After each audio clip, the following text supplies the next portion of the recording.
My name is Caleb Armstrong. I am a youth program coordinator over at Partner for Work.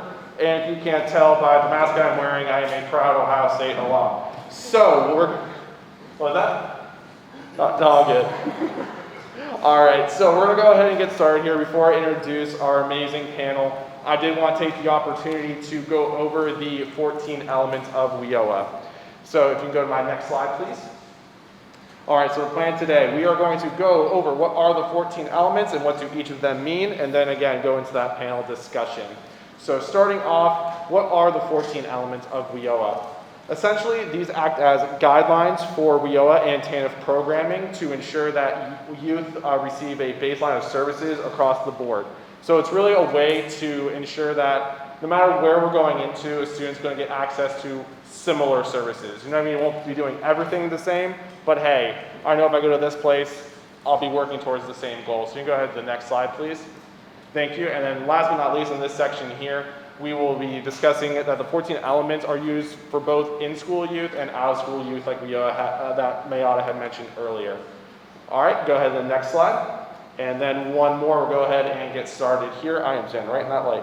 All right, here we go. So starting off with our first one here, we have tutoring, study skills, training, instruction, and dropout prevention. A lot of our in-school youth providers would probably be familiar with this one here. This would be activities that lead to a high school diploma or recognized equivalent. So the main example here that I could give is at your organization, you have tutors set up to help out kids who maybe need a little extra help in math. Maybe they have to get ready for that essay that's coming up. You provide that service to help that student continue to move on through their grade level and then pass high school with their diploma. Go on to the next one, please. Thank you. Our next is alternative secondary school and dropout recovery services. So these are there to assist youth who maybe traditional school just isn't for them. It's not for everybody, so making sure we have that option there, or this also helps students who have already dropped out of school. So this includes things like credit recovery services, and also, if you notice my example here, this would also be there to help provide English language services for non-native speakers in the country, so that way they can help bridge those gaps a little bit more. Go to the next slide, please. Thank you. Next is really the bread and butter of our workforce development here. We have these paid and unpaid work experiences. These are structured learning experiences in a workplace that provides the opportunities for career exploration and skill development. So what does that mean? So with that, that would be like a student comes up to you and says, hey, I really want to start my own landscaping business. I don't know what that entails, but I really think that sounds interesting.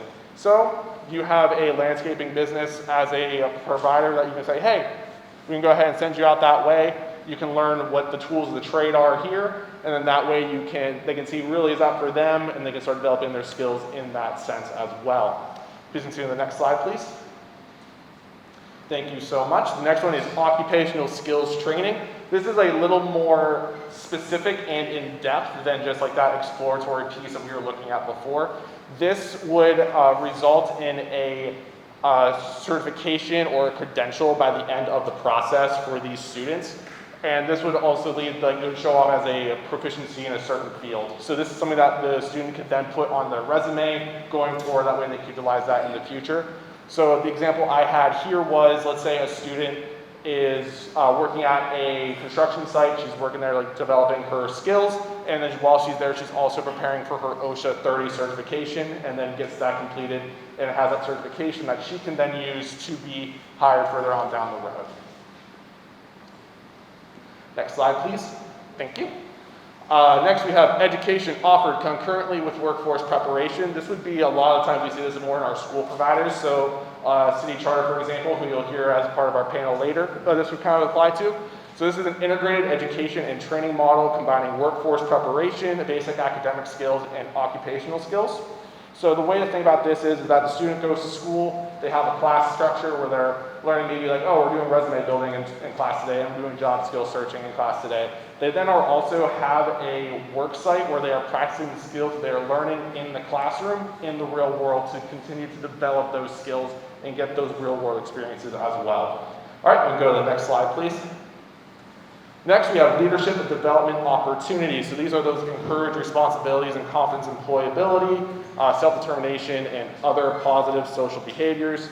A big key one that we thought of and come up with examples of this is you have a student coming in, maybe they've been with the program for 6 months, really strong student, and they want to help out and give back in some way, and they say, hey, I'm really great at math. I know some students here who aren't maybe struggling a little bit, they offer those services as a tutor.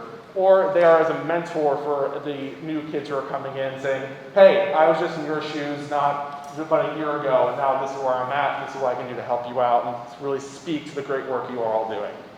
Next slide, please. Thank you. The big one for a lot of our provider here is our supportive services. So this would be enable the individual to participate in WIOA and TANF activities. The biggest one that we see here would be transportation help. That also includes uniform purchasing, testing fees, and other things to help that student along in their daily life. So the example there would be like, again, like we're looking for that reliable transportation. They don't have it, so you get them bus passes to get to your organization and get to their work site. Next, adult mentoring. We have a formal relationship between youth and adult mentors with structured activities, where that mentor offers guidance and support and encouragement to the young person. So an example here would be, let's say the student doesn't have somebody at home that can really help them go through their financial aid package from the school they just got into.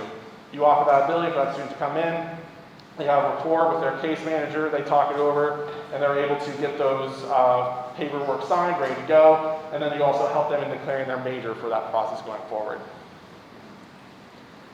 Next, we have follow-up services. These are provided following a program exit to help the youth ensure that they are succeed in their employment or their education field. So an example of this would be a student exits the program, they get a job at the local supermarket. Then you stay in contact with them and their manager to ensure that they're being successful in the workplace. If they need any extra help, you can provide it at that point as well. And then you can also, like, let's say the student lost a job, it really wasn't working out for them, they want to do something different. In follow-up services, you can take them and then re-enroll them if they need that help again going forward as well. Next, we have comprehensive guidance and counseling. This provides individualized counseling to participants. This can include drug and alcohol counseling as well as mental health counseling. So for example, a student comes to you and says, hey, I'm struggling with feelings of depression and anxiety. Are there any things that we can do to help me out here? Then you get them set up with meeting with a mental health services that you may have on staff, or if you can reach out to somebody else that you know can provide those services, you get them in contact with what they need in order to get the help that they need at that time.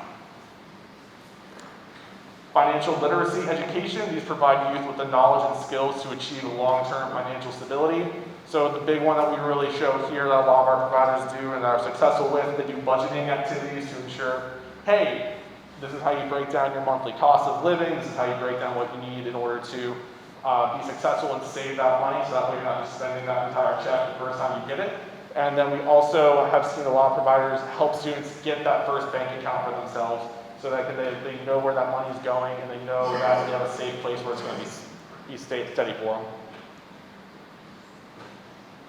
One that really interests a lot of our students is entrepreneurial skills training. So this provides the basics of starting and operating their own small business and develop their own entrepreneurial skills. So for example, if you refer back to that student who really wanted to start their own landscaping business, work experience went great, really enjoyed their time there. So they're like, okay, what's the next steps? So you work with that student and say, okay, this is what you would need to budget for ordering these materials. This is what you need to pay your employees a living wage. This is what you would need to do ensure that your quality of service is as high as it can be. You work with them to develop those plans so they have an even more in-depth plan for themselves going forward. Services that provide labor market information. This offers employment and labor market information about an in-demand industry, sectors, or occupations. So the big one here would be, let's say a student comes in, they say, hey, I'm really interested in nursing, but I'm not sure what that really entails. So that student can go in and say, okay, I would like you to see what schooling what does it take to be a nurse? What's that hiring outlook look like for the next 5 to 10 years? And then where do you want to live? So let's look at what the hiring rate looks for in those areas for the next 5 to 10 years as well. Because maybe they don't want to stay in Pittsburgh, we'd love them to do so, but if they want to live somewhere else, encourage them to do that as well. Next slide, please. And last but certainly not least here, we have post-secondary preparation and transition activities. So these are there to help the youth prepare for and transition to post-secondary education and training. So a pretty easy example for this one is the student's ready, they're going to school, they got into PIT, they're really excited for it, but they want a little bit more help and they're not sure what else to do, so to get that affording down. So you have a binder of scholarships that could be available to them in order for them to access, then you help them write that essay in order to get that scholarship. All right. So that was just a very brief rundown of what the 14 elements are. If you look over here on the wall, we do have them posted there, so if you have any questions about that or want to look at them in a little bit more detail, please check that out there. And we also encourage you to leave a post-it with where you believe that your organization aligns with within the 14 elements, and which ones you know you're offering right at this moment. So thank you all for that. So I want to go ahead and introduce our amazing panel for today. We have Ms. Abby Walensky, the Director of Auberly Employment Institute.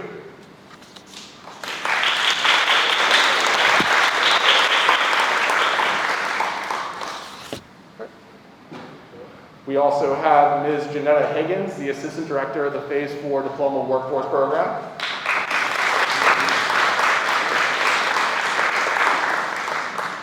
And last but certainly not least, we have Ms. Erica Vasquez, the Transition Manager of City Charter High School. All right, awesome. We'll start over here with you, Erica. If you can go ahead and start introducing yourself, your program, and which of the 14 elements you use on a daily basis, and we'll go down the line. Sure. My name is Erica Vasquez. I am one of the 2 transition managers who work at City Charter High School, which is a 912 high school in town. 20 years, I believe.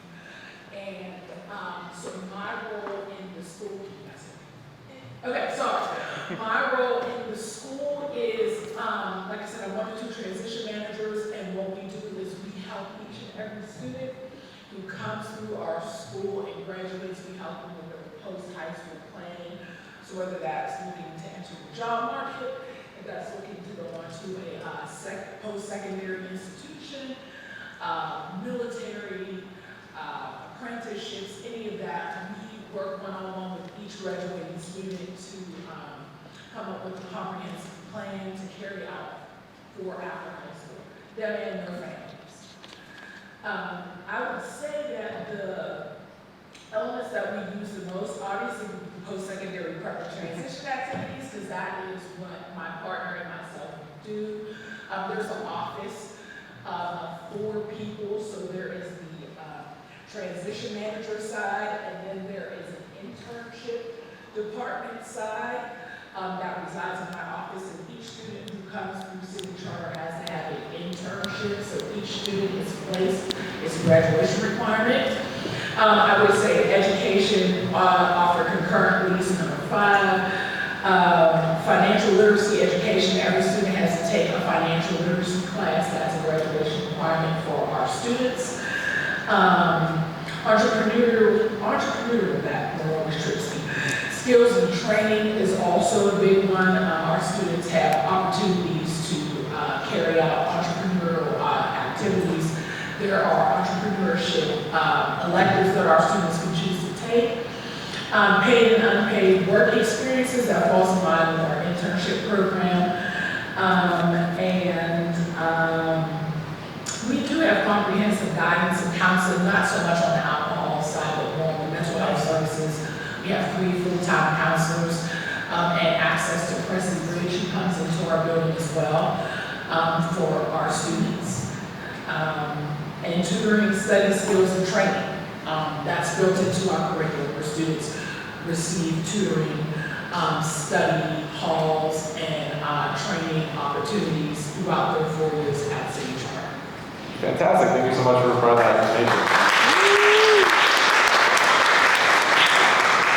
Jeanette, you want to go ahead? Hi, my name is Janetta Higgins, and I'm the Assistant Director of the Diploma Workforce Program for Phase 4 Learning Center. Phase 4 was founded back in 2003, and we help students complete their high school diploma and then either enter into the workforce, enlist in the military, or pursue some kind of further education. So I would say our main like at the cornerstone of our program is definitely alternative secondary school services, because they complete their high school diploma.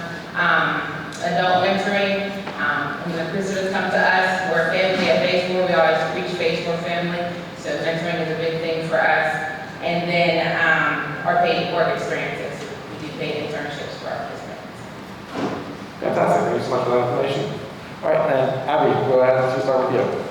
Hi everyone, I'm Abby, I'm the director of the Employment Institute at Auberly. If you're not familiar with Auberly, we're a large human services organization. We're headquartered in Keysport. We have 5 service areas. Of course, workforce development is the first and the best. I'm just kidding. We have a large foster care program. We're the largest non-kinship foster care provider in Allegheny County. We run transition age youth services for the county as well, so that's the 412 Youth Zone in downtown Pittsburgh, and it's cloned in Crawford County. We have a large behavioral health component to what we do, and drug and alcohol in-house, and then we have housing and homelessness services. So with all that being said, I would say that our cornerstone, probably 2 cornerstones, because we mix them, supportive services, of course, and comprehensive guidance and counseling. So we really pride ourselves, and my case managers really pride themselves on just being able to walk somebody down the hall to get housing help or behavioral health help. Fantastic, thank you so much for providing that information. All right, so moving on into some questions here. Erica, I'm going to start with you, if that's okay. So you mentioned that being in the school, you have a lot of different opportunities for those students. So would you say that you have a easier time or a harder time incorporating the elements into your programming? And what are some advantages and disadvantages of being in a school? I would say being a school, I wouldn't have thought that we had tied in so much to these 14 elements, but going through and working comprehensively through the program, a lot of what we just do organically through our curriculum ties into these programs, and especially the older the student gets, the further they matriculate through our program. As we're getting into 11th and 12th grade, which is where we focus our Partner for Work programming, is with our 11th and 12th graders. So they're able to take the education concurrently with the workforce prep. So our students who are in our Partner for Work program get a chance to take courses through CCAC, Point Park, Pittsburgh Technical Institute. They have opportunities to do, like if they wanted to pursue a CNA training, they're able to do that. We've had some students get mechatronic certificates through CCAC programming. So actually it ties in a lot closer and easier than one would think, just with the way that our school is set up. I would say that there's really no disadvantages because there's 2 case managers and generally 25 kids. It gives us an opportunity, and the kids are in school every day. It's not like we have to chase them around. It's easier for us to connect with the kids, establish those bonds, and really see a successful integration into the partnership that we have in Partner for Work. And then they're taking those skills and what they've earned, like into their post-high school plans, whatever that may be. I would say that, yeah, there's really no disadvantages that I see. It manages to work out well for what we do. Yeah, fantastic. I understand that completely. Very, very awesome. And then with Jenna, so you're in that alternative schooling space. So could you speak a little bit to, you're also one of our larger providers as well. So could you speak to how the barriers that you see on a regular basis with kids who are coming in with the alternative schooling in mind, and how do you ensure that you're exposing the 14 elements to these students? So I would say barriers is a thing that's addressed through dedication, and I'll explain what I mean by that. When they come to us, of course, there's the application process. You know what I mean? There are certain questions you ask. We have a workforce coordinator. We have a career counselor. They're assigned their mentor, and we're all looking for different things. So me as the mentor, I might be looking for, okay, what are you struggling with in your personal life? like if I'm mentoring that student. Me as a career counselor, I might look at what educational barrier you have to getting employed. The workforce coordinator might look at, okay, what barrier do you have at completing this work experience that you want to do? So introducing them to all those different things, say testing them to see where their reading and math levels are at, you're already addressing those barriers. But I say it's also addressed through dedication, because a lot of times they might have these certain barriers when they come in. They might have these different barriers 6 months down the road. Just like the rest of us, circumstances in their life change. So we address barriers through a dedication of really like bonding with them, like not just being a mentor by name, but really getting to know that participant on another level. And so a lot of times it might be in that 10 p.m. text that a participant lets me know, hey, Mr. Netta, I haven't showed up for my interview because I don't have anything to wear. That might be embarrassing to say in person to, you know what I mean, certain people, but they might say it to me in a text message. And I can let them know I can help you with that. So it's through the dedication to what we do and really loving what we do that we're able to address the barriers in the participants' lives. Fantastic. Yes, thank you so much for all the hard work you do over there at Phase 4. And then moving over to Abby, you mentioned that like supportive services and that comprehensive guidance and counseling was a big cornerstone of Auberly's programming, but I also wanted to acknowledge your amazing work with work experiences over at Auberly. So how do you develop paid and unpaid work experiences over there, and how do you support the youth through that process? So we go to employers and we say, what are your good paying yet high turnover positions, and what are the reasons that you can't keep them filled? And what's interesting is they typically say soft skills, drug and alcohol, and then they always say the hard skills for the job last, which is interesting. They're part of the mix, but it's always last on their mind because they figure if they can get someone in the door, they can train them to do exactly what they want them to do. So we sort of mesh our soft skills model with the hard skills that the employers need, and we create a pipeline leading directly to employment. So for example, we have a partnership with UPMCP, and it started out with just 2 positions there, just their food service and environmental services, and now we are into pharmacy tech, nursing assistant, a bunch of different positions where we are working on the soft skills side of showing up on time. Are you following direction? Are you receiving criticism? Are you communicating what you need? And then he is teaching those hard skills. And as long as they pass those 4 weeks of work experience, they're guaranteed a position. And he has hired over 80 individuals from Auberly, both through Partner for Work, WIOA funds, as well as individuals through other smaller grants that Auberly has received. And then my case managers, you never know when they're going to show up on your work site. So it's unannounced most of the time. Sometimes it's announced. And they want to get to know your coworkers or supervisors, what's going on, what's going well, what's not going well, how can we support you? And that's really what differs are the pipelines that we create. Fantastic. Thank you so much for that. So these next few questions, please feel free to answer as you're going in. And this is actually a pretty nice follow-up from what you were mentioning there, Abby. So while you're working with these students, how do you determine if a participant is better suited for like a direct placement into a job, or if they should maybe go to a work experience instead and develop their skills there? I'll go first. I think it depends on their work history and the experiences that they have. I think if they typically only worked transitional jobs or they lack work experience, that's where work experience can come in handy. But if they do have a bit of experience in maybe a job that could have led to a career, then you can look at those placement options into a permanent career. But really what it's about is wrapping the supports around that participant, whether or not it's work experience or a career track position. So you want to make sure that they're successful in both and that one leads to the other. And I think the way that you do that is through those comprehensive services. Definitely. Jenna, Erica, you can add here?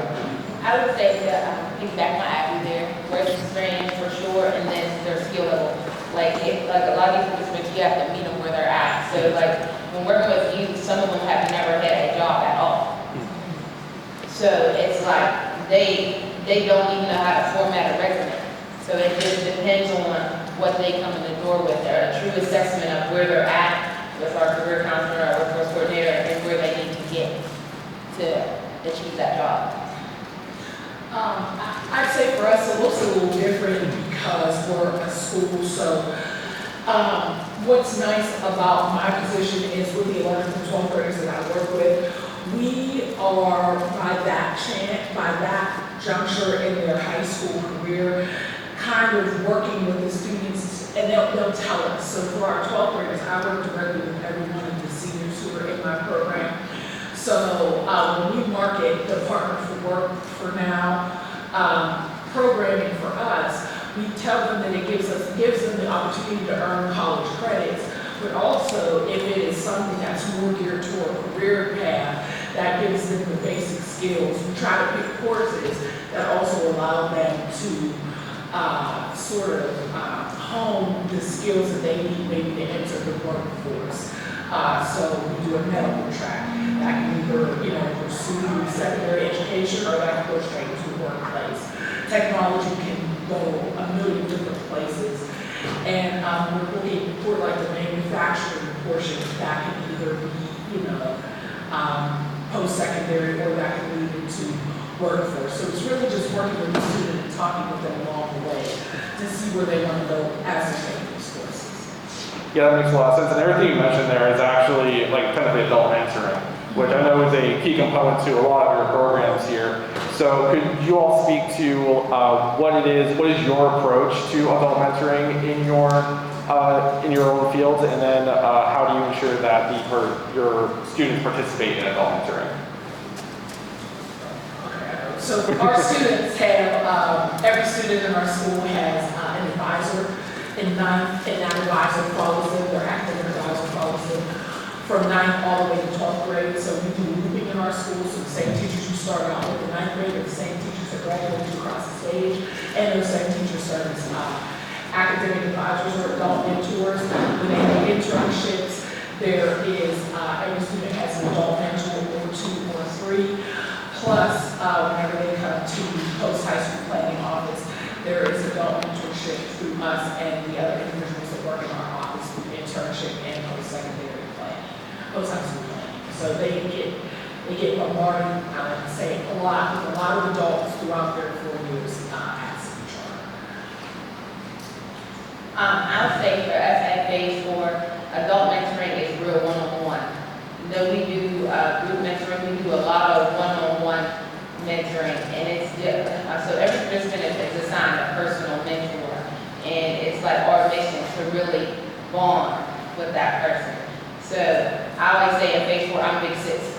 I'm the big sis that a lot of the young ladies wish they had. So I get a lot of the young ladies, and I'm big sis, so they know, my version of adult mentoring, and I'm not saying it has to be this way for everybody, but my version of adult mentoring is I give them my cell phone. Day one, they have my cell phone number. So if there's anything that you don't feel like you could tell me in person, or you don't feel like you could tell somebody in person, they know they can text me. You know what I mean? It doesn't matter the day or night, but it's just a real one-on-one, I care about you, I care about your success approach. Same with us, it's one-on-one. They are assigned a case manager, and my case managers are known to be very dedicated, sometimes a little over-dedicated to their jobs, and they are known to go and knock on your door when you don't show up for work, when you don't go to training. They want to know who's in your life that's supporting you as well, so we get to know, your parents, your grandparents, your friends. It's really a community-based support team effort. And then what's really interesting about Auberly is if you are assigned a youth coach at the youth zone, that's another avenue for adult mentoring. If you're assigned a housing case manager with our housing team, that's another avenue. Sometimes, another WIOA provider can be another, avenue like Goodwill and, Tiffany's program at Goodwill. So it's also about working within the network to find other providers. Fantastic. That's honestly a great segue into my last question here for the day. So for all of you, are there any of the 14 elements that you do not utilize that you wish you did? And what are ways that you could think to get access to these remaining elements?